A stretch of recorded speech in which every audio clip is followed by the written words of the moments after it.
नमस्कार दोस्तों, मैं प्रकृति लेकर आई हूँ एक नई कहानी। ये कहानी वसुंधरा सीरीज की है। मेरी पिछली कहानी आप पढ़ रहे होंगे ऐसी मुझे आशा है। अब एक बार मैं इस कहानी के पात्रों से परिचय करा दूं। वसुंधरा इस कहानी की नायिका, विकास उसका पति और चारू वसुंधरा की सौतेली बेटी। चलिए कहानी शुरू करते हैं। आशा है आप पूरे मन से इस कहानी का आनंद लेंगे। एक दिन मुझे कुछ गारमेंट लेने थे, इसलिए मैं राजनगर के एक मॉल में खरीदारी करने के लिए चली गई। वहाँ पहुंचकर मैंने पहले कुछ साड़ियाँ खरीदी और फिर अंडरगारमेंट्स के लिए केल्विन क्लेन की शॉप पर जा पहुंची। एक युवा लड़का स्टोर का मैनेजर था, मेरे पास आकर बोला, कहिए मैम क्या दिखाऊं? मैंने कहा कोई अच्छी सी ब्रा पेंटी दिखा दो, कोई नए डिज़ाइन की। लड़के ने एक सेट निकाला, उसमें ग्रीन ब्रा पेंटी थी। उसे जोड़ने के लिए गोल्डन छल्ले लगे हुए थे। मुझे काफ़ी पसंद आया, मैंने खरीद लिया। जाने लगी तो लड़का बोला, मैम हमारे यहाँ और भी कलेक्शन आने वाला है, आप अपना कॉन्टैक्ट नंबर दे दें तो मैं आपको इन्फॉर्म कर दूंगा। मैं समझ गई कि ये मेरा नंबर चाहता है। मैंने बहाने से उसे नंबर दे दिया। शाम को मेरी सौतेली बेटी चारू मेरे कमरे में अचानक आई और बोली, वासु मासी आज आपने खाने में क्या बनाया है? मैं कपड़े प्रेस कर रही थी। अब मैंने कहा अभी कुछ सोचा नहीं चारू, पहले तुम्हारे पापा को आने दो फिर देखेंगे। चारू बेड पर बैठ गई और बोली, वासु मासी फिर तो अपनी सहेली की पार्टी में आप अकेले ही जाओगे ना? मैंने कहा हाँ, तेरे पापा होंगे नहीं तो अकेले ही जाना पड़ेगा। चारू, रात को ही वापस आ जाओगी या अगले दिन? मैं मुस्कुराकर कहा, अभी कुछ क्लियर नहीं है, जैसा होगा तो मैं कॉल करके बता दूंगी। चारू की नज़र उस पैकेट पर गई तो उसने पैकेट खोल लिया। उसने देखा और मेरी ओर शरारती अंदाज से बोली। मैंने कहा कोई बात नहीं है, बस पसंद आई तो खरीद लिया। चारू ने कहा, बिल्कुल सन्नी लियोनी वाली खरीदी है आपने। मैंने कहा, धत पीटूंगी तुझे, मैं बदतमीज़। और तुझे कैसे पता ये सन्नी लियोनी वाली है? उसने अपना मोबाइल निकाला और सनी लियोनी की एक ग्रीन बिकनी में मुझे फ़ोटो दिखाई। बिल्कुल वैसी थी जैसी मैंने खरीदी थी। फ़ोटो नीचे दी हुई है। मैंने चारू के कान खींचे और कहा, ये फ़ोटो तेरे पास कहाँ से आई?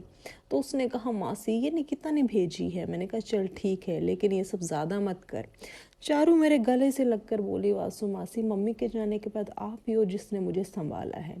मुझे कभी भी मम्मी की कमी नहीं खलने दी। मैंने उसके नितंब पर एक चपत लगाई और कहा, आजकल कुछ ज़्यादा ही मक्खन लगाने लगी है तू। चारू मैं जानती हूँ आपके साथ सब कुछ बात कर सकती हूँ। हम दोनों ही हंस पड़े। चारू ने कहा, मासी आप इसे प्लीज़ मुझे पहन कर दिखाओ ना। मैंने कहा ठीक है दिखा दूंगी, लेकिन अभी मुझे काम करना है, पढ़ाई करो तुम। चारू अपने कमरे में चली गई। रात को खाने के बाद मैंने विकास से कहा, सुनिए आज मैं चारू के साथ सो जाऊं? विकास ने मुझे अपनी बाहों में भरकर कहा, क्यों, आज मुझे खुश करने का इरादा नहीं है क्या? मैंने कहा ऐसी बात नहीं है, मैं सोच रही थी कुछ वक्त चारू के साथ भी बिताऊं, बेचारी अकेली रहती है।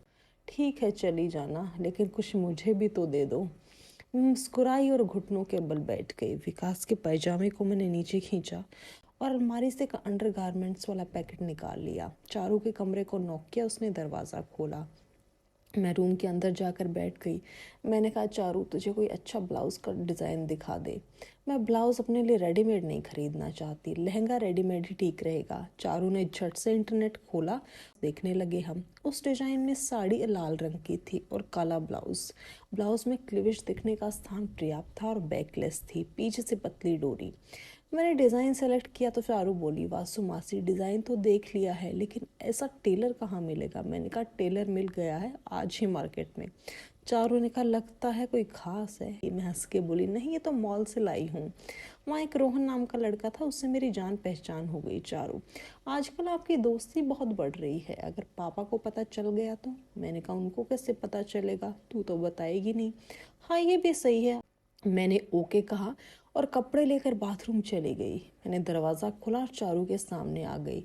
चारू का मुख खुला का खुला रह गया, सनी लियोनी की तरह। अपना फ़ोन निकाला और फिर मेरे पास आ गई।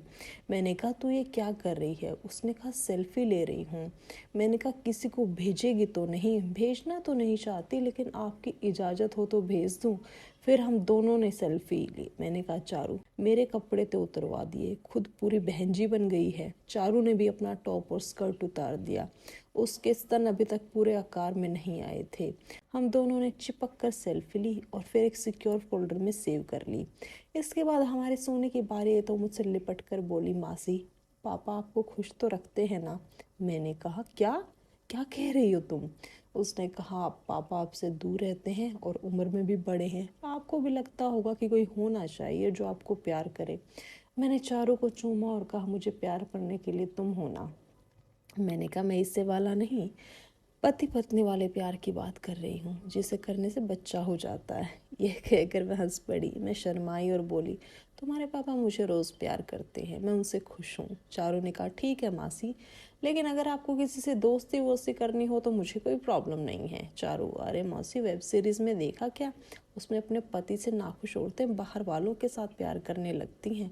चारू, वो लोग सुहागरात भी मनाते हैं और एक दूसरे से प्यार करते हैं जिससे बच्चा हो जाता है। मैंने कहा, तुम बहुत उल्टा सीधा देखने लगी हो आजकल। मैंने कहा, दोस्ती नहीं है, मॉल का सेल्स बॉय है, उसने प्रोडक्ट दिखाने के लिए नंबर लिया है भाई। चारू, ठीक है मौसी, अगर वो नाप लेने के लिए कहे तो अच्छे से दे दीजिएगा। मैंने टॉपिक बदला और कहा, ठीक है मेरी माँ, अब तू सो जा। इसके बाद हम दोनों सो गए। अगले दिन सुबह मैंने विकास के लिए पैकिंग की और नाश्ता करा के उनको विदा कर दिया। दोपहर में रोहन का कॉल आया और बोला, वासु मैडम, एक अच्छा कलेक्शन आया है नए ब्रांड का, आपको ज़रूर पसंद आएगा। मैंने कहा, आज तो नहीं आ सकती, मेरे हस्बैंड घर पर नहीं हैं। तो रोहन बोला, आप कहो तो मैं आ जाता हूँ। मैंने कहा, ठीक है आ जाना, लेकिन आपने साइज़ तो बताया ही नहीं, कमर का साइज़ भी बता दीजिए ना। मैंने कहा, 30, लिख लेना, भूल मत जाना। ये कहकर मैंने फ़ोन रख दिया। दोस्तों, आगे की कहानी बहुत रोमांचक है, अगले अंक में आपको ज़रूर सुनाऊंगी, मेरे साथ जुड़े रहिए।